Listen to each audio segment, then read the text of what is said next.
suara online ini adalah pertemuan Bupati terpilih Samsul Aulia Rahman dengan timnya Pak Farid Ma'ruf, mantan Sekda, melakukan pertemuan di pemerintahan 2024 untuk melakukan sinkronisasi program Bupati terpilih dalam transisi program-program APBD 2025. Nanti PJ Bupati melakukan pendapatnya di dalam bagaimana menempatkan pemikiran Pak Samsul dalam program-program APBD 2025 yang sudah ditetapkan.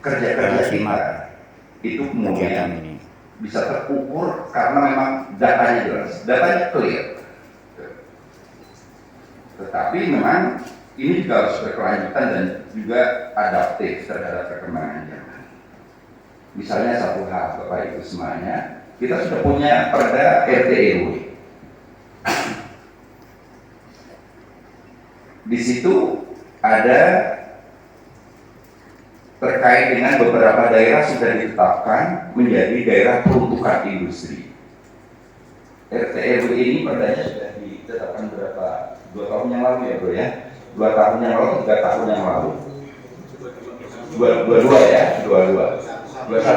Nah kan udah lama ya? Wah itu Pak bisa ini. Oke, ininya dulu maskernya. Nah ya. Nah dulu ya kan jadi banyak korban ya. Nah, ini sudah 4 tahun kita masih 10,6 ya, 10,47 bahkan. Yang nasionalnya beberapa hari yang lalu dinyatakan turun hanya tinggal 9,03. Nah, dari rata nasional kita akan lihat. Maka saya kira penting ke depan kemudian daerah-daerah penting, tahapan-tahapan penting terkait dengan yang sudah ditetapkan dalam Perda RT RW harus kita cicil. Yang saya tahu daerah Sidoarjo misalnya sudah ditetapkan sebagai daerah peruntukan industri. Industri apa yang tepat di sana? Beberapa kemudian ada di pesugihan juga kan juga harus dikaji yang tepat apa industrinya. Semenjak saya menjadi temannya Mas Cindy gitu ya, di daerah Cilacap, di daerah sana sudah, di daerah barat sudah coba kita tata dengan teman-teman Kades dan Camat. Infrastruktur yang menghubungkan dengan Sidoarjo sudah kita tata untuk mengantisipasi agar pergerakan ekonomi di Sidoarjo dan daerah-daerah penyangganya ini betul-betul nanti siap pada waktu betul-betul di situ ada yang namanya sentra industri. Ini penting, termasuk saya juga tadinya sangat berbahagia di Charlie, pemerintah daerah sudah mengupayakan tanah yang sangat luas ratusan hektar yang itu sebenarnya katanya menjadikan sebagai kawasan industri untuk peternakan terpadu. Yang pancangnya sudah dilakukan, Bapak, tanahnya beberapa sebagian sudah diratakan, termasuk besi-besi yang dijadikan untuk bangunan itu sudah datang. Tetapi saya ditanya bingung, beberapa bulan yang lalu besi-besi ini ditarik kembali, nggak tahu dibawa kemana. Kan jadi bingung saya, ini ada problem apa ini? Padahal kami sudah sangat berbahagia dan di visi misi juga pada waktu kami kampanye kita sampaikan, terutama di daerah barat, bahwa masyarakat harus siap-siap untuk kehadiran industri di daerah Cawi itu yang menggunakan tanah rumpun rumpun RSA. Jadi ini terkait dengan RPJMD. Yang kedua, ini terkait dengan, makanya saya sebetulnya dari tadi mendengarkan paparan dari Pak PJ sangat asik, maklum karena Pak PJ expert dalam hal riset, gitu ya. Ketua BRID ya Pak ya, Badan Brida ya namanya ya. Iya, kalau di Cilacap masih nyatu dengan ini Bapeda ya Bapak ya. Nah, saya juga tidak tahu SDM yang dipunyai oleh Pak Cito di dalam untuk menghasilkan data, untuk menghasilkan analisa yang itu tepat tersedia berapa orang sebetulnya dengan kapasitas yang seperti apa. DPRD dari dulu kalau misalnya Pak Jito Babeda ini kemudian misalnya kekurangan tenaga ahli, kenapa nggak kita hire? Dan itu diperbolehkan daripada memaksakan sumber daya manusia yang ada, tapi dengan kapasitas yang pas-pasan. Karena ini penting, kebijakannya akan salah kalau kemudian datanya juga salah. Yang kedua, Bapak Ibu, terkait dengan kemiskinan. Sejak saya menjadi LSM, berarti sekitar 10 tahun yang lalu, ada di Lakpesdam NU, ada di Forum Indonesia untuk Transparansi Anggaran, bahkan sejak mulai awasi APBD, gitu ya. Kemiskinan ini menjadi prioritas yang selalu pertama Bapak di Kabupaten Cilacap. Karena sudah lama sekali, dan kita masih di angka 10,47%. Ini sebetulnya problem utamanya apa sih? Saya kok tidak terlalu percaya bahwa masyarakat kita yang 10 hari ini 10,47 ini yang angel diajak untuk menjadi orang kaya. Saya tidak terlalu percaya sebetulnya. Jangan-jangan ini persoalan struktural. Jadi menjadi kemiskinan struktural. Jangan-jangan akses orang tidak mampu ini terhadap kebijakan pemerintah. Jangan-jangan produk-produk yang dibuat oleh kita semuanya, pemerintah dan DPRD ini, yang memang tidak ramah terhadap orang-orang yang tidak mampu, sehingga mereka lemah untuk mengakses kebijakan-kebijakan pemerintah. Atau tadi Mbak kami sampaikan misalnya untuk mengkomparasikan dengan kecilnya anggaran di dinas perempuan, sama jangan-jangan anggarannya yang digunakan di dinas-dinas yang dia mengampu langsung kegiatan pemberdayaan orang miskin yang memang sangat kecil. Nah kan ini harus digodok. Umum ada Pak Farid sekaligus ya untuk mengingatkan Pak Farid gitu. Enggak, ini kita lakukan bersama-sama karena sudah lama sekali. Jadi saya kira memang Pak PJ, Bapak-bapak kepala dinas, kita perlu membuat roadmap yang jelas, peta jalan yang jelas. Dan ini besok kalau tidak salah secara regulatif, ini menjadi domainnya wakil bupati.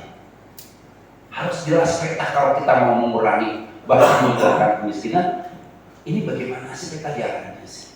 Sudah masuk anggaran 2025. Misalnya di APBD 2025 ini ada insentif untuk RT dan RW, tetapi regulasinya belum dirubah karena insentif untuk RT dan RW ini tahun 2024 ini kan diambilkan dari BHP BHR, sementara regulasi yang ada itu diambilkan dari ADD dari sektor apa ya. Nah maka perbuknya ini harus dirubah Pak PJ, biar kemudian dinas terkait ini cepat-cepat bisa menyesuaikan dengan regulasi yang ada. Berarti Pak Wijaya, Pak Bintang, ada Pak Bintang, Presiden PJ. Nah tentu ini bersama dengan Pak PJ, mohonlah ini dipercepat terkait dengan insentif untuk RT dan RW, regulasi perbuknya, termasuk kalau ininya untuk materi TKI belum jadi insentif ini. Ada adalah 2025 2030. Ini saya ingin tanya. Yang kedua, mungkin saya izin dari Pak Bupati, Pak Jito, Pak Warsono sudah ketemu dengan Pak Samsul, Mas Samsul itu. Jadi undangnya OPD besok Mas Bupati. Naik orang Mas Bupati ke denda 5.000. Iya, sebenarnya mengundang Bu Ami ya. 10.000. Kemudian Mbak Ami gitu ya. Iya. Waduh, saya di WA Biaro. Ini teman-teman apa? Teman-teman pensiunan, ya, pensiunan yang akan berpati, pensiunan di orang apa-apa nih. Yang pertama itu, yang kedua, bahwa apa yang sudah disampaikan oleh Mas Samsul, tolong dipastikan bahwa di RKPD 2026 ini tolong untuk bisa diakomodir. Selanjutnya kapan sih usulan-usulan untuk kegiatan 2026 itu berarti. Karena sudah disampaikan oleh Mas Samsul bahwa Mas Samsul sudah banyak janji kepada masyarakat, baik itu infrastruktur maupun hibah-hibah yang akan diberikan dalam rangka untuk meningkatkan kesejahteraan masyarakat. Jangan sampai nanti masyarakat usul, wah ini sudah tutup. Ini saya tidak ingin terjadi karena kami pun akan berimbas kepada selanjutnya. Tadi sudah disampaikan ya mengenai pengelolaan RDF. Saya juga sudah pernah waktu jadi sekda gitu, gue tidak mampu. Ini sedang disiasati, ya, aku disiasati, tapi belum tahun lalu bisa bagi masa pindah uangnya ikut menikmati membunuh sampah. Ya, kalau saya sudah lama. Saya masa karena baru, ya kemarin Mas Cito, Mas Warsono juga menikmati ya, waktu di sana menikmati baunya sampah. Itu. Selanjutnya saya tadi juga Pak Bupati sudah menyampaikan tentang peningkatan PAD. Hotel banyak yang kosong. Ini saya hanya mengingatkan kepada OPD, kalau ada pelatihan, ya tolonglah di Cilacap, ada nambah rumah, nambah kurang, supir, Pak PC, Pangandaran. Jadi tolong didorong supaya karena kita kalah 2-0. Kalau kita mengadakan pelatihan di luar sisi di pajak hotelnya boleh tidak ada, terus pajak restoran juga monggo ini kalian. Setelah Mas Samsul dan Mbak Ami ini dilantik, saya harapkan matahari hanya matahari Mas Samsul, matahari tidak ada matahari yang lain. Pengen promosi dan sebagainya, nggak usah kusuk-kusuk dengan yang lain. Karena tadi sudah disampaikan oleh Mas Samsul bahwa Mas Samsul akan pasang badan. Ini monggo lah panjenengan. Kalau mewong tua ada kawakai, ya ada kawakai. Dan terima kasih ya Pak PD Sekda yang siap untuk membackup, membantu Mas Samsul, yaitu sesuatu yang wajar, tapi ya tunduk. Sing orang PKP ada diajar, ya Pak Jarod, Pak Wijaya, Mas Budi, ya ada diajar sing Pak Bowen orang lebih soalnya belum dewe kan. Orang belum dewe. Lulus baik.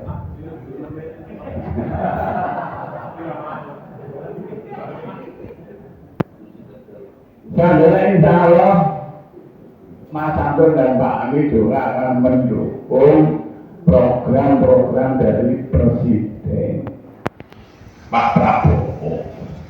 Ya, PPD itu kan diatur dari penetapan di RPD ini sudah dilakukan berkaitan dengan aspek APBD ini sudah dilakukan, sehingga saya saran mungkin nanti kepada Pak Samsul, kami, Pak Faisal berkaitan dengan aspek ini adalah mungkin pengajuan untuk di perubahan anggaran lebih maju di provinsi bermain dengan perubahan anggaran. Kalau kemudian jalannya nanti sudah semua terus dalam BPD kemudian dibelokkan, ini jadi masalah besar sekali nanti. Pak Polres kalau saya jadi dibikin dalam proses mungkin yang seperti disampaikan oleh Pak Samsul dan Mbak tadi. Kemudian nanti waktu pas kegiatan untuk perubahan nanti langsung dimasukkan. Sehingga ini proses politik di DPR, karena dasar hukumnya adalah berkaitan dengan PBD. PBD ada DPA, DPR dijalankan sesuai dengan input dan outputnya. Jadi yang jadi proses itu tadi mengelompok-mengelompok aja itu jadi pada program-programnya tadi.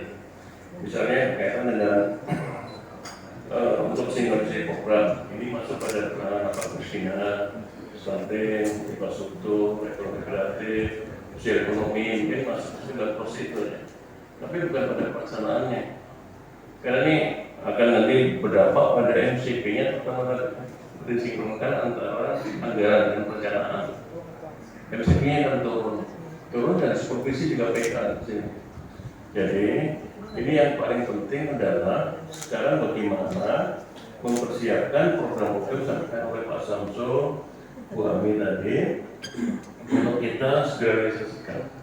Karena target-target yang diaplikasikan itu target masing-masing tadi dan terisi semuanya. Nah ini yang mungkin perlu disampaikan kapan butuh hati-hatian. Kemudian berkaitan dengan masalah yang tadi disampaikan, mungkin menurut saya ini Pak mungkin perlu teman-teman dari asisten 1, 2, 3 mungkin perlu nanti mengelompokkan juga apa yang jadi obsesinya beliau tadi supaya nanti dikelompok-kelompokkan proses tadi sehingga pas waktu pelantikan ada selesai program kerjanya, nah itu bisa disampaikan dengan dimakan prosesnya. Jadi memang program-programnya dengan baik, maka ini sudah menjadi rencana Mas Samsul dalam waktu yang dekat. Nanti Mas Samsul itu akan berkeliling kepada partai-partai yang koalisi dan yang di luar koalisi supaya bisa bareng-bareng. Pilkada itu kan hanya agenda 5 tahun, jadi tidak perlu berlarut-larut. Jadi cukup selesai setelah pilkada, terpilih, terlantik, kemudian ya harus dikonsolidasikan semuanya. Yang mungkin kalau kemarin petanya adalah pendukung Samsul Ami 22 kursi DPRD, besok ya paling tidak harus bisa semuanya 50 anggota DPRD itu bisa menyusul, karena harus ada harmonisasi yang seperti teman-teman wartawan sampaikan. Ya, Samsul Ami punya Mbak Ami sebagai kader Golkar ya, betul ya Pak ya? Betul ya? Betul. Ya, rencana ke depan untuk Golkar supaya lebih maju dan tentunya bisa berkarya lebih dalam karena punya wakil bupati. Gimana Pak? Ya, jadi untuk khusus Mbak Ami, selalu kader Golkar, beliau besok berlantik sebagai wakil bupati Cilacap. Ada kerjaan spesial yang ditugaskan oleh Mas Samsul, sudah kita godok, salah satunya adalah pengentasan kemiskinan. Itu menjadi domainnya wakil bupati. Yang di awal sebaik mungkin karena memang ya catatan sejarah yang tidak baik yang harus kita hapus saja. Tapi saya tadi kan sampaikan bahwa ini catatan baik, diawali dengan yang pertama adalah bupati, wakil bupati perempuan pertama yang di Kabupaten Cilacap dan Mbak Ami, itu juga catatan baik. Kemudian untuk Mas Samsul juga sering sampaikan dalam setiap kesempatan bahwa setelah pilkada selesai itu dari 01, 02, 03, 04 kita adalah sekarang 5 itu artinya adalah Pancasila bersama-sama, 5 adalah kerjasama, 5 adalah bersalam-salaman. Itu juga menunjukkan bahwa komitmen beliau untuk bisa menghasilkan satu pemerintahan yang akomodatif, konsolidatif, dan efektif untuk bisa melayani masyarakat Kabupaten Cilacap. Oke Pak, terima kasih Pak. Silakan.